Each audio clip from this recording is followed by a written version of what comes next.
नागा साधुओं की परंपरा, इतिहास और योगदान को और भी अधिक गहराई से समझने के लिए इसे व्यापक दृष्टिकोण से विश्लेषित करते हैं। यह समझने का प्रयास करते हैं कि ये साधु न केवल आध्यात्मिकता और साधना के प्रतीक हैं, बल्कि भारतीय धर्म और संस्कृति की संरचना और रक्षा में भी महत्वपूर्ण भूमिका निभाते हैं। नागा शब्द का अर्थ नग्न होता है। यह नग्नता सांसारिक बंधनों और भौतिक इच्छाओं से पूरी तरह मुक्त होने का प्रतीक है। नागा साधु खुद को भगवान शिव का अनुयायी मानते हैं, जो वैराग्य और तपस्या के देवता हैं। अखाड़ा प्रणाली का ऐतिहासिक संदर्भ। अखाड़ा प्रणाली की स्थापना 8वीं शताब्दी में आदि शंकराचार्य जी ने की। उस समय भारतीय धर्म पर बौद्ध और जैन धर्म का प्रभाव बढ़ रहा था। विदेशी आक्रमणों और धर्मांतरण की बढ़ती घटनाओं को रोकने के लिए आदि शंकराचार्य ने अखाड़ों की स्थापना की। उन्होंने साधुओं को आत्मरक्षा के लिए अस्त्र शस्त्र चलाने का प्रशिक्षण दिया। अखाड़ों का महत्व और संरचना इस प्रकार है। अखाड़ों का उल्लेख स्कंद पुराण के शंकर खंड में अध्याय 18 श्लोक 22-25 में योगिना समवायश्च धर्म स्थापना कारकः भस्म धारण संयुक्तः शिव पूजा व्रतो द्रवः। इसका अर्थ इस प्रकार है, योगियों का संघ धर्म की स्थापना करता है। वे भस्म धारण करते हैं और शिव पूजा के व्रत का पालन करते हैं। यह नागा साधुओं की अखाड़ा प्रणाली और उनके संगठन के आदर्श को स्पष्ट करता है। इनमें धर्म रक्षकों के संगठन के रूप में अखाड़ों का वर्णन है। अखाड़ों की संरचना में 4 प्रमुख श्रेणियां होती हैं। महामंडलेश्वर, अखाड़े के सर्वोच्च नेता। महंत, अखाड़े की दैनिक गतिविधियों के प्रबंधक। दिगंबर साधु, नग्न रहने वाले तपस्वी। सेवक, अन्य अनुयायी जो अखाड़े में सेवा करते हैं। वर्तमान में 13 प्रमुख अखाड़े हैं, जिनमें से प्रत्येक का अपना इतिहास और परंपरा है। इनमें से कुछ प्रमुख अखाड़े हैं। जूना अखाड़ा, सबसे प्राचीन और बड़ा अखाड़ा। निरंजनी अखाड़ा, ध्यान और योग पर केंद्रित। महानिर्वाणी अखाड़ा, मोक्ष प्राप्ति पर ध्यान केंद्रित करता है। अवहान अखाड़ा, भगवान शिव के नाम का प्रचार करता है। नागा साधुओं की दीक्षा प्रक्रिया इस प्रकार है। नागा साधु बनने के लिए व्यक्ति को कठोर और लंबी प्रक्रिया से गुजरना पड़ता है। साधारण व्यक्ति को पहले गुरु का चयन करना होता है। गुरु शिष्य का परीक्षण करते हैं और उसे साधु बनने योग्य के समझते हैं।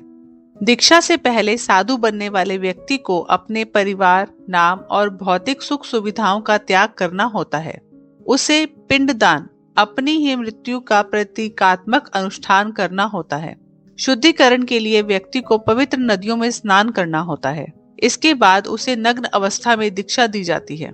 गुरु दीक्षा के समय शिष्य को मंत्र देते हैं, जो उसकी साधना का आधार बनता है। दीक्षा के बाद साधु को कई वर्षों तक कठोर साधना करनी होती है। यह साधना हिमालय, जंगलों या अन्य कठिन स्थानों पर की जाती है। अखाड़े में शामिल होने के लिए दीक्षा अनुष्ठान किया जाता है।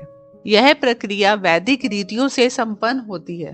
दीक्षा के समय साधु को अपने सांसारिक बंधनों को त्याग कर पूरी तरह भगवान शिव को समर्पित करना होता है। यह प्रक्रिया योग वशिष्ठ के निर्वाण प्रकरण के श्लोक 6:2-15 में वैराग्य परम सुखम लोभम त्याजति तेन मुक्ति ही। इसका अर्थ इस प्रकार है, वैराग्य परम सुख है और लोभ का त्याग करने से मोक्ष की प्राप्ति होती है। नागा साधु सांसारिक इच्छाओं का त्याग करके वैराग्यपूर्ण जीवन जीते हैं।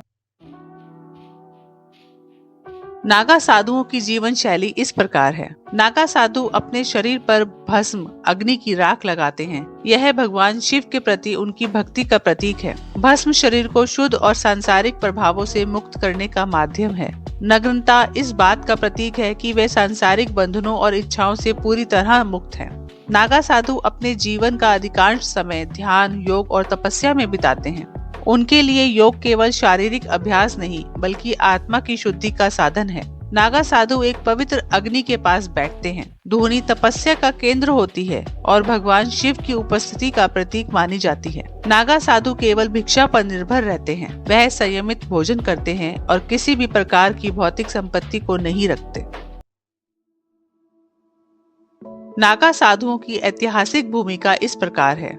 ऋग्वेद के मंडल 10 के स्तोत्र 136 श्लोक 1-2 में केशिनो दशम दिवे रेतोधा आ चरितम के विंसे। इसका अर्थ इस प्रकार है। जटाधारी तपस्वी ब्रह्मांड के गहन रहस्यों को जानते हैं और ध्यान में लीन रहते हैं। यजुर्वेद के अध्याय 1 खंड 5 में त्वम ही न पितासी, इसका अर्थ इस प्रकार है, हे परमात्मा, आप हमारे पिता हैं और हम आपके चरणों में शरण लेते हैं। नागा साधु भगवान शिव को अपने पिता और गुरु के रूप में मानते हैं। वेदों में ऐसे साधुओं का वर्णन मिलता है जो तपस्या और योग के माध्यम से ईश्वर की आराधना करते थे। ये साधु नग्न रहकर या प्राकृतिक वस्त्र धारण कर साधना करते थे। शिव पुराण के अध्याय 3 श्लोक 7 में तपसा काल जितो अहम सिद्धिम योगेन पाले, इसका अर्थ इस प्रकार है, रक्षा करता हूँ। नागा साधु इसी शिव तत्व का अनुसरण करते हैं। स्कंद पुराण के महेश्वर खंड अध्याय 42 श्लोक 30 में शिव भक्ताः सदा पूज्या भस्मो दलित वस्तकः नग्ना तपस्विनो नित्यम योग युक्ता निरामया, इसका अर्थ इस प्रकार है, शिव भक्त सदैव पूजनीय हैं। वे भस्म धारण करते हैं, नग्न रहते हैं और तपस्या में लीन रहते हैं। यह नागा साधुओं के शिव भक्ति और भस्म धारण करने की परंपरा को स्पष्ट करता है। भगवान शिव को आदि योगी और प्रथम तपस्वी बताया गया है। नागा साधु भगवान शिव के अनुयायी हैं और उनके जीवन के आदर्शों का पालन करते हैं। हमारे स्कूल की इतिहास की किताबों में यह नहीं बताया गया है कि मध्यकालीन भारत में नागा साधु सिर्फ साधना करने वाले साधु नहीं थे, बल्कि मंदिरों की रक्षा करने वाले योद्धा भी थे। जब विदेशी आक्रमणकारी मंदिरों को लूटने और नष्ट करने आए, तब इन साधुओं ने हथियार उठाकर उनका डटकर मुकाबला किया। मध्यकालीन भारत में नागा साधुओं ने मंदिरों की रक्षा की। सोमनाथ मंदिर गुजरात के सौराष्ट्र क्षेत्र में स्थित है और यह भारत के सबसे पुराने और महत्वपूर्ण मंदिरों में से एक है। जब महमूद गजनवी ने 1025 ईस्वी में सोमनाथ मंदिर पर आक्रमण किया, तो उसने मंदिर को लूटने और नष्ट करने का प्रयास किया। इस समय नागा साधुओं ने अपनी वीरता का परिचय दिया और मंदिर की रक्षा करने के लिए युद्ध किया। नागा साधुओं की शौर्य गाथाएं आज भी भारतीय इतिहास में प्रसिद्ध हैं। काशी विश्वनाथ मंदिर वाराणसी में स्थित भारत का एक पवित्र स्थल है। जब मुगल सम्राट औरंगजेब ने 1669 ईस्वी में इस मंदिर को तोड़ने का आदेश दिया और उसकी जगह मस्जिद बनवाने का प्रयास किया, तो नागा साधुओं ने औरंगजेब के खिलाफ संघर्ष किया। वे इस पवित्र स्थल की रक्षा के लिए अपनी जान की परवाह किए बिना लड़े। इस संघर्ष ने भारतीय समाज को यह संदेश दिया कि अपनी धार्मिक धरोहर और संस्कृति की रक्षा के लिए संघर्ष आवश्यक है। मध्यकाल में मथुरा जैसे पवित्र शहरों पर भी आक्रमण हुए थे। मथुरा, जो कि श्री कृष्ण का जन्म स्थान माना जाता है, पर मुस्लिम आक्रांताओं ने हमला किया था। इस दौरान भी नागा साधुओं ने मंदिरों की रक्षा के लिए युद्ध किया। मथुरा में स्थित श्री कृष्ण के मंदिरों की रक्षा के लिए भी इन साधुओं ने आक्रमणकारियों से संघर्ष किया। उनकी वीरता ने यह साबित किया कि वह केवल साधना में नहीं, बल्कि युद्ध में भी उतने ही निपुण थे। नागा साधुओं का स्वतंत्रता संग्राम में योगदान के बारे में स्कूल की एनसीईआरटी की इतिहास की किताबों में हमें कुछ नहीं बताया गया है। नागा साधुओं की स्वतंत्रता संग्राम में योगदान इस प्रकार है। नागा साधुओं के अखाड़े स्वतंत्रता संग्राम के समय महत्वपूर्ण केंद्र बन गए थे। इन अखाड़ों ने न केवल धार्मिक गतिविधियों को बढ़ावा दिया, बल्कि भारतीय समाज में राष्ट्रीय जागरूकता फैलाने का भी कार्य किया। यह अखाड़े ब्रिटिश शासन के खिलाफ आध्यात्मिक जागरूकता फैलाने के केंद्र बने। उन्होंने भारतीय समाज को यह सिखाया कि स्वतंत्रता केवल राजनीतिक अधिकार नहीं, बल्कि सांस्कृतिक और धार्मिक अधिकार भी है। इसके साथ ही उन्होंने स्थानीय जनता को संगठित करने, सामूहिक आंदोलनों में भाग लेने और शारीरिक व मानसिक ताकत को बढ़ाने के लिए प्रेरित किया। नागा साधुओं ने स्वतंत्रता संग्राम के विभिन्न आंदोलनों में भाग लिया, जैसे कि स्वदेशी आंदोलन, नमक सत्याग्रह और चंपारण सत्याग्रह। हालांकि नागा साधु प्रत्यक्ष रूप से एक सशस्त्र संघर्ष में शामिल नहीं हुए, लेकिन उनकी आस्थाओं और आदर्शों ने स्वतंत्रता सेनानियों को प्रेरित किया। नागा साधुओं के शौर्य और बलिदान ने भारतीय जनता को यह विश्वास दिलाया कि उनके धर्म, संस्कृति और राष्ट्रीयता की रक्षा करने के लिए संघर्ष आवश्यक है। उनका तप और त्याग स्वतंत्रता संग्राम के नेताओं के लिए प्रेरणा का स्रोत बने। ब्रिटिश साम्राज्य के खिलाफ राष्ट्रीय जागरूकता को फैलाने के लिए नागा साधुओं ने कई बार जनसभाओं और आंदोलनों का आयोजन किया। उन्होंने अपने भाषणों और विचारों के माध्यम से ये भारतीयों को समझाया कि केवल ब्रिटिश शासन के खिलाफ खड़े होने से ही देश को स्वतंत्रता मिल सकती है। वे धार्मिक और सांस्कृतिक रूप से भारतीय समाज को जागरूक करते थे कि विदेशी शासन को समाप्त करने के लिए एकजुट होना होगा। हालांकि नागा साधु मुख्य रूप से धार्मिक साधना में लगे रहते थे, लेकिन उनकी शारीरिक शक्ति और युद्ध कौशल भी महत्वपूर्ण थे। नागा साधु युद्ध कला में प्रशिक्षित होते थे और जब ब्रिटिश शासन के खिलाफ आंदोलन उभरा तो कई नागा साधु सशस्त्र संघर्ष में भी शामिल हुए। उनकी शारीरिक ताकत, साहस और रणनीतिक कौशल ने स्वतंत्रता संग्राम के नेताओं को प्रेरित किया। एक उदाहरण के तौर पर झांसी की रानी लक्ष्मीबाई के संघर्ष में नागा साधुओं ने समर्थन किया था। उन्होंने युद्ध कौशल के साथ साथ अपने धार्मिक अधिकारों और संस्कृति की रक्षा के लिए भी संघर्ष किया। उनकी आस्था और साहस ने रानी लक्ष्मीबाई को उत्साहित किया और वे साथ मिलकर ब्रिटिश साम्राज्य का विरोध करती रही। कुंभ मेले का वैदिक संदर्भ में पद्म पुराण सृष्टि खंड अध्याय 20 श्लोक 8-10 में कुंभे स्नान्तवा तपोयुक्ता मुक्तिम प्राप्यन्ति योगिनः। अर्थ इस प्रकार है, कुंभ मेले में स्नान और तपस्या करने वाले योगी मोक्ष को प्राप्त करते हैं। नागा साधु कुंभ मेले में स्नान को विशेष महत्व देते हैं। स्कंद पुराण प्रयाग खंड अध्याय 21 श्लोक 7-10 में प्रयागे त्रिवेणी तीरे स्नानम यया कुरुते नरः तपसा योग युक्तः सह मुक्ति प्राप्यते शिवम। अर्थ इस प्रकार है, जो व्यक्ति प्रयाग की त्रिवेणी संगम पर स्नान करता है और तपस्या में लीन रहता है, वह शिवलोक को प्राप्त करता है। नागा साधु कुंभ मेले के दौरान गंगा, यमुना और सरस्वती के संगम पर स्नान करके शिव तत्व का अनुभव करते हैं। यह आयोजन समुद्र मंथन की कथा से जुड़ा हुआ है, जिसमें देवताओं और असुरों के बीच अमृत के लिए संघर्ष हुआ था। कुंभ मेला उसी अमृत कलश की स्मृति में आयोजित होता है। कुंभ मेले में नागा साधुओं का शाही स्नान आध्यात्मिकता और मोक्ष प्राप्ति का मुख्य प्रतीक है। यह स्नान गंगा, यमुना और सरस्वती के संगम पर किया जाता है। इसे वैदिक परंपरा के अनुसार अमृत स्नान कहा जाता है। शाही स्नान के दौरान नागा साधु अपने अस्त्र शस्त्र और ध्वज के साथ शोभा यात्रा निकालते हैं। यह आयोजन धर्म की विजय और आध्यात्मिक शुद्धि का प्रतीक है।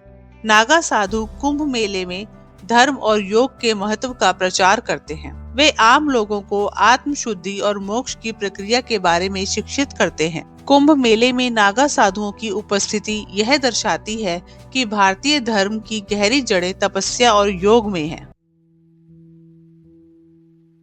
नागा साधुओं की आध्यात्मिक मान्यताएं। भगवान शिव की आराधना। नागा साधु भगवान शिव को आदि योगी और आदि गुरु मानते हैं। शिव पुराण और वामन पुराण में भगवान शिव को वैराग्य और तपस्या का प्रतीक बताया गया है। नागा साधु अपने जीवन में शिव के आदर्शों को अपनाते हैं, वैराग्य और त्याग। यह विचार स्कंद पुराण काशी खंड अध्याय 33 श्लोक 12-16 में तपसा कलेश संयुक्ता ध्यान योग संबंध्या। अर्थ इस प्रकार है, जो व्यक्ति तप और ध्यान योग के माध्यम से शिव का ध्यान करता है, वह अपने शरीर को त्याग कर शिवलोक को प्राप्त करता है। नागा साधु इसी आदर्श का पालन करते हुए वैराग्य और तपस्या का जीवन जीते हैं। मुंडक उपनिषद मंडल 1 स्तोत्र 2 श्लोक 11 में परीक्षे लोकान कर्मचितान ब्राह्मणों निर्वत मायाता। अर्थ इस प्रकार है, संसार की अस्थिरता को जानने के बाद व्यक्ति वैराग्य धारण करता है और आत्मज्ञान को प्राप्त करने का प्रयास करता है। नागा साधु इसी वैराग्य के आदर्श को अपनाते हैं। योग और ध्यान। नागा साधु योग को केवल शारीरिक अभ्यास नहीं, बल्कि आत्मा की शुद्धि और मोक्ष का साधन मानते हैं। वे अष्टांग योग का पालन करते हैं, जिसका उल्लेख पतंजलि योग सूत्र अध्याय 2 श्लोक 29 यम, नियम, आसन, प्राणायाम, प्रत्याहार, धारणा, ध्यान, समाधि। अर्थ इस प्रकार है, नागा साधु अष्टांग योग के इन 8 अंगों का पालन करते हैं। ध्यान और समाधि उनके जीवन का अभिन्न हिस्सा है। मोक्ष। नागा साधुओं का अंतिम उद्देश्य मोक्ष प्राप्त करना है। यह विचार भागवत गीता में वर्णित संसार से मुक्ति की प्रक्रिया से प्रेरित है। उनका मानना है कि तपस्या, ध्यान और वैराग्य के माध्यम से आत्मा को पुनर्जन्म के चक्र से मुक्त किया जा सकता है। नागा साधुओं का योगदान भारतीय समाज और संस्कृति में अत्यधिक महत्वपूर्ण रहा है। वे केवल आध्यात्मिक साधना और तपस्या का प्रतीक नहीं, बल्कि भारतीय धर्म, संस्कृति और स्वतंत्रता संग्राम के संरक्षक भी रहे हैं। आदि शंकराचार्य द्वारा स्थापित अखाड़ा प्रणाली ने नागा साधुओं को न केवल धार्मिक दृष्टि से, बल्कि सामाजिक और राष्ट्रीय दृष्टि से भी एकत्र किया है। उनका शौर्य और बलिदान स्वतंत्रता संग्राम के प्रेरणा स्रोत बने और उन्होंने भारतीय समाज में धार्मिक, सांस्कृतिक और राजनीतिक जागरूकता फैलाने में अहम भूमिका निभाई। कुंभ मेला में उनकी उपस्थिति और भक्ति यह दर्शाती है कि वे समाज को आत्मशुद्धि, ध्यान और योग के महत्व के बारे में शिक्षित करते हैं। नागा साधु भगवान शिव के अनुयायी हैं और उनका जीवन तपस्या, त्याग और वैराग्य से परिपूर्ण होता है। उनके योगदान से यह स्पष्ट होता है कि वे भारतीय धर्म की गहरी जड़ों से जुड़े हुए हैं और समाज के लिए प्रेरणा स्रोत बने हुए हैं। अगर आपको इस वीडियो में दी गई जानकारी पसंद आई हो तो कृपया इसे लाइक और शेयर जरूर करें, ताकि और लोग भी इस ज्ञान का लाभ उठा सकें। आप ऐसे दिलचस्प और ज्ञानवर्धक वीडियो देखना चाहते हैं तो हमारे चैनल को सब्सक्राइब करना ना भूलें। आपका समर्थन हमें और भी बेहतरीन कंटेंट बनाने के लिए प्रेरित करता है। साथ ही अगर आपके मन में कोई सवाल या सुझाव हो तो कमेंट सेक्शन में हमें जरूर बताएं। धन्यवाद।